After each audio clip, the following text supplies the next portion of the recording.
जंग जीतने के लिए 3 चीजों की बहुत अहमियत होती है, गैरत, ईमान और अकल। लेकिन यकीन कीजिए पाकिस्तानी कौम यानी आप इन तीनों चीजों से खाली है।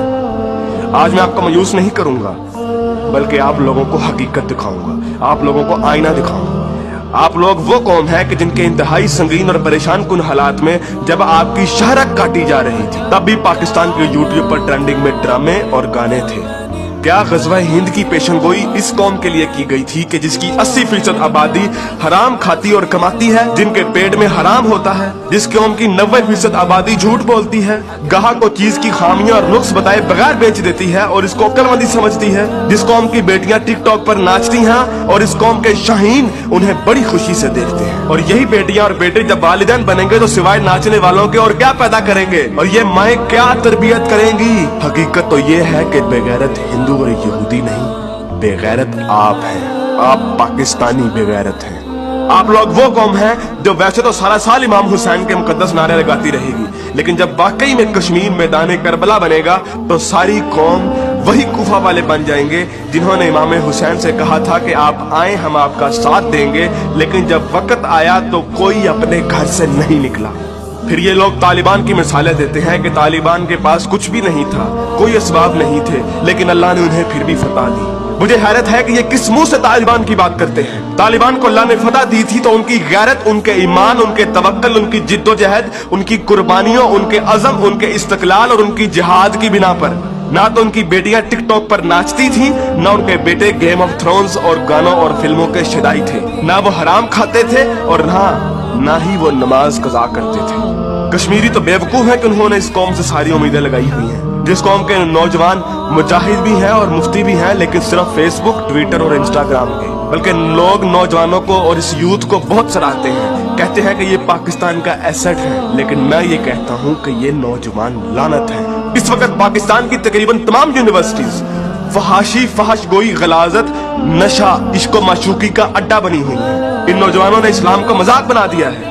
इन्हीं नौजवानों ने मॉडर्निज्म के नाम पे फहाशी और बेहयाई को रिवाज दिया है। हर लड़की आजकल टाइट्स पहन के फिरती है। इस्लाम और तहजीब का कोई नामो निशान ना यूनिवर्सिटीज में है, ना कॉलेजेस में। आज के लड़के गर्लफ्रेंड बनाने और लड़कियां बॉयफ्रेंड बनाने को फख्र समझती हैं। इन्हीं नौजवानों में चर्च और सिगरेट एक फैशन बन चुका है। हॉलीवुड के गाने और फिल्में और खुसूसी तौर पे नेटफ्लिक्स आज फैशन, मॉडर्न और पढ़े लिखे होने की अलामत है। और फितने सिर्फ शहरी इलाकों में ही नहीं, देहात में अक्सर मसाजिद खाली पड़ी रहती हैं।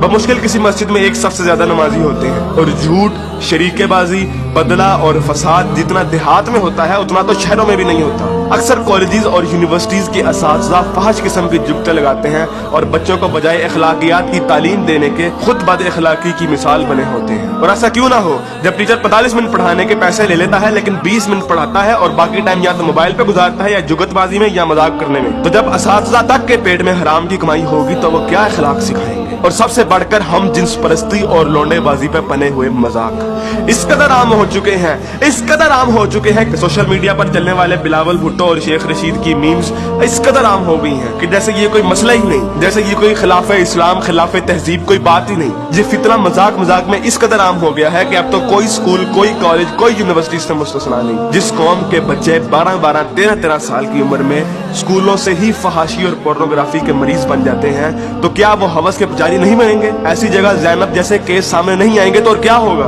मुझे हैरत होती है कि हर बंदा मीडिया को तनकीद का निशाना बनाता है, हर बंदा मीडिया को फहाशी का असल कसूरवार ठहराता है, लेकिन खुद को कोई जिम्मेदार नहीं ठहराता। जो उस मीडिया को बड़े शौक और बाकायदगी से देखता है और उस मीडिया को अरबों रुपए का बिजनेस भी देता है, बल्कि टीवी और गाने तो इस कौम के लिए आज ऑक्सीजन बन गए हैं। आप अभी किसी नाई की दुकान पर चले जाएं, किसी दर्जी की दुकान पर चले जाएं, हत्ता कि किसी चिकची रक्शे को देख लें, सब जगह गाने और मुजरे चल रहे होंगे। तकरीबन हर बंदे के व्हाट्सएप के स्टेटस पर या तो कोई टिकटॉक की वीडियो या फिर गाने लगे होंगे। और सबसे बढ़कर बेशर्मी और हराम इस कौम में इस कदर सराहियत कर गया है कि अब तो नातों को भी म्यूजिक के बगैर नहीं सुनते, नातों तक के अंदर म्यूजिक लगा दिया गया है। हमारी कौम का तो मजदूर और गरीब बंदा भी उतना ही खबीस है कि जितना अमीर। हर बंदा हराम खाता और कमाता है, फर्क सिर्फ ये है कि कोई ज्यादा खाता है और कोई कम। मुझे बताइए कि कितने मजदूर और कितने गरीब लोग आप मस्जिद में देखते हैं? किसी बाजार में चले जाएं, मर्दों से कई गुना ज्यादा औरतें नजर आएंगी। औरत अब बाजार की जीनत बन चुकी है। इस इस्लामी मुआशरे में आज तक किसी को कुरान तर्जुमे से पढ़ने की तौफीक नहीं हुई, और अगर कोई पढ़ता है तो सिर्फ अपने मतलब के दलाइल ढूंढने के लिए।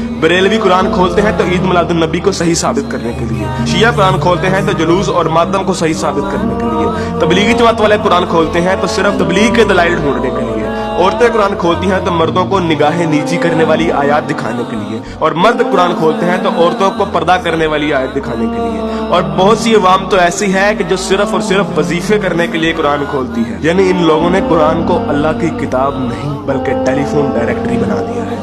अपने मतलब का नंबर निकाला और डायरेक्टरी बंद। उलमा भी इन लोगों को कुछ नहीं कहते हैं। हर जुम्मे पे उलमा सिर्फ फजाइल की बातें करते हैं, कभी लोगों को ये नहीं कहते कि बेगैरती से कैसे बचा जा सकता है, बदगुमानी से कैसे बचा जा सकता है, झूठ से और फ्रॉड से कैसे बचा जा सकता है। उलमा भी लोगों को नहीं कहते कि कुरान तर्जुमे के साथ पढ़ो और सुनो कि तुम्हारा रब तुम्हें क्या कहता है।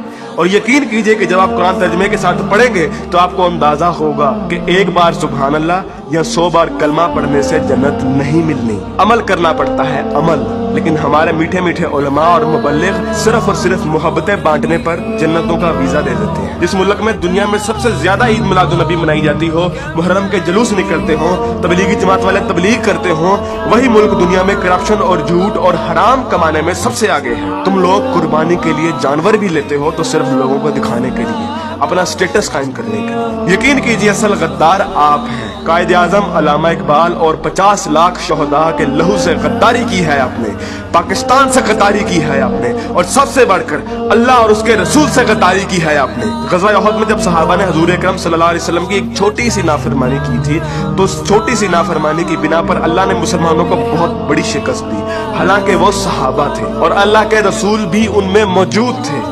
लेकिन आज आप लोग ये कहते हैं कि अगर जंग हुई तो आसमान से फरिश्ते उतरेंगे कतार अंदर कतार। तो पहले अपने अमाल और अपनी औकात देखिए और फिर बात कीजिए। ऐन मुमकिन है कि आप लोगों को इस तकरीर का कोई असर ना हो, क्योंकि जिस पेट में हराम, जबान पे झूठ, कानों में गाने और आंखों में हवस भरी हो, उन दिलों पर हक की बात असर नहीं करती। मैंने कभी इतनी बदतमीजी और सख्त अल्फाज से बात नहीं करनी थी, लेकिन यकीन कीजिए मैं बहुत मजबूर हूँ साफ साफ अल्फाज में अपनी कौम को उनकी हैसियत दिखाने के लिए कि असल में बदनामी के जिम्मेदार आप लोग खुद हैं, कि असल में जलालत आप लोगों ने खुद खरीदी है।